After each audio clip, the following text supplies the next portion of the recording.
Hey guys, TechRally here, and today I want to share some highlights from my live stream about why I believe coding is not enough for you to land that first developer job. This is super important because too often, as self-taught developers and aspiring developers, we think that just learning how to code will get us to that finish line of getting that first developer job, but that's really far from the case. So stay tuned and listen to my raw opinions about what I think you should focus on outside of coding. Other than that, if you're an aspiring developer looking to land that first job, or you're a developer with experience looking to level up, I highly recommend you to hit that like and subscribe. It'll help me out a lot. You'll stay up to date to every time I post. But without further ado, let's get into it. Coding is not enough. And what I mean by that is you can't just learn how to code and then expect to get a job, especially for self-taught developers, because right now, in this day and age, you need some kind of social proof to say that you know the skills that you do. And if you don't have the right material, if you're not marketing yourself in the correct way, then recruiters will not know who you are. And you're just asking them to say like, hey, can you take this risk on me, without ever showing that you can actually do the job. I think too often we think about education and learning in such a linear way where it's like, hey, if I learn how to code, I apply to a job through like job portals and all of that, I should be able to get the job, right? In reality, that's just not the case. You need to have so many other types of social proof, like building your projects, having a portfolio, having a LinkedIn, optimizing your resume. But these are all the 4 essential things that I think you really need to really stand out as a developer. Maybe we can add the GitHub just to have that valid proof that you do push up code and you do write code. Honestly speaking, it's like I see too many people that I talk to through my one-on-ones, or people that are just like really interested in learning how to code. I ask them like, oh, like, do you have a resume? Or I ask them, oh, do you have a portfolio project, or do you have any projects? Even if you do know how to code, if this is your first job that you're trying to get into, it's going to be really hard for someone to really trust you to be able to really contribute and help out the team. Yes, you're going to want to learn and be in an environment where you could kind of slowly get up, but at the same time you have to show that, why am I paying you? Why am I paying you this money to become a software developer? Or I went on live with this title because I actually saw something similar on Twitter Space where people were giving different types of advices on how to get into tech as a software developer, and a lot of those advices are good, but none of them really hit the point. How do I become attractive to a hiring manager? How do I become attractive to a recruiter? And a lot of times we just focus so much on the tech, but we neglect everything else, right? I think one thing that I wanted to emphasize here in this current video is that, guys, we need to do more than just coding. We need to go beyond the coding. What else can you do outside of coding? You can make blogs. You could do resume optimizations. You could go to meetups. You could go to networking. You could even attend these like Twitter spaces.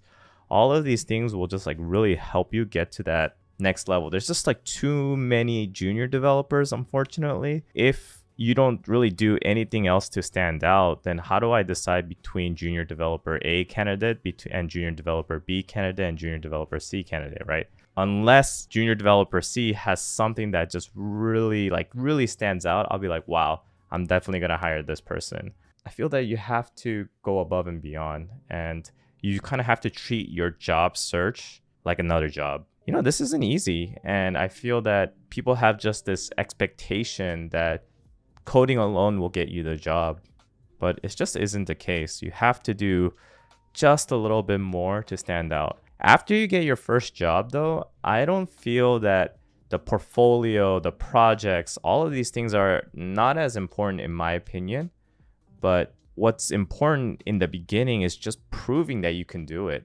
And you don't need to be a super senior engineer. You just got to show that, hey, I could do the HTML, I could do the CSS, I could do that little bit of JavaScript. I could contribute so that maybe the senior developer can focus on more important things, right? You don't have to make 15 projects or 10 projects or 5 projects to get a developer position. I know the best portfolio projects are projects that solve real business problem. Any examples you recommend for a junior role? You could do like a financial planner app or a budget app. I think that's pretty cool. People have also talked about doing like a product review app where you upload a product and you get feedback from other people. That's another good one that you can try. And then if you ever follow Coder Foundry, then he recommends a bug tracker. Imagine that you build a project and you have a lot of bugs on your project. How do you manage all of the stuff, right? Not a lot of software developers know how to land that first job, right? It's kind of funny, like we don't say that we're the developer whisperer, but people don't even know about HTML email developer, or they don't even know that what projects you really need, like how many projects do you need, what does your resume need to look like they don't know about ATS, they don't know about like LinkedIn, they don't know about other like where do I apply to jobs, like oh just apply. It's like, well, tell me where to apply, right? There's just so many different layers to landing that first job as a software developer that experienced people don't really know. It's not easy to land that first job, but once you do, make sure you stick with it. And one thing I'll tell you is that just because you land a job doesn't mean you stop studying or stop working. You have to make sure to put yourself in a position to make more money, level up, become that mid-level developer, become that senior level developer. Make sure that you don't just like settle there. And I always tell everyone that I work in a way where I don't want to get fired. And that sounds such a negative way to think about it, but imagine if like there are cuts or anything. The people that they're going to let go is either the ones that get paid too much for doing too little, or the ones that are just kind of useless. So you want to be in that sweet spot where it's like you are contributing to the point that people like, this guy knows what he or she is talking about. Make yourself in a way that it's so marketable that, you know, if you were to ask for more money at the company and they say no, then you'll be like, all right, cool. I'm going to go somewhere else, make more money, 10 grand more. See ya. But you can only do that if you level up. So leveling up is always super key here. Question: should we all document our journey? I'm currently trying to break into tech. Yes, I think you should. And what I mean by that is not starting a YouTube channel. What you should do is you should write blogs. You should have a Twitter account, like connect with people, like post on LinkedIn that, hey, I built this part of my project. You just kind of need to like advertise yourself a little bit more. If you keep everything in isolation, then who the heck is going to know what you do for your job, right? Or like who's going to really know that you can actually code? Once you build out your LinkedIn, once you build out your Twitter, and once you kind of start your blog account, just share your journey just little by little.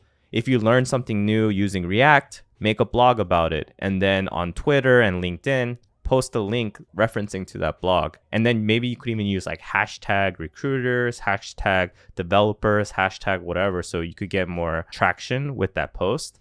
But now you're creating that social proof that says that, hey, Billy Rodriguez is a developer, and I'm going to keep my eye on this guy and see, hey, 2-3 months from now, maybe he'll build this nice project. Who knows? But if you don't do anything and then you kind of apply to a job portal, people look at your resume and they're going to be like, well, you have no work experience. Oh, well, why would I hire you? Why would I risk wanting to hire you? So definitely share your journey.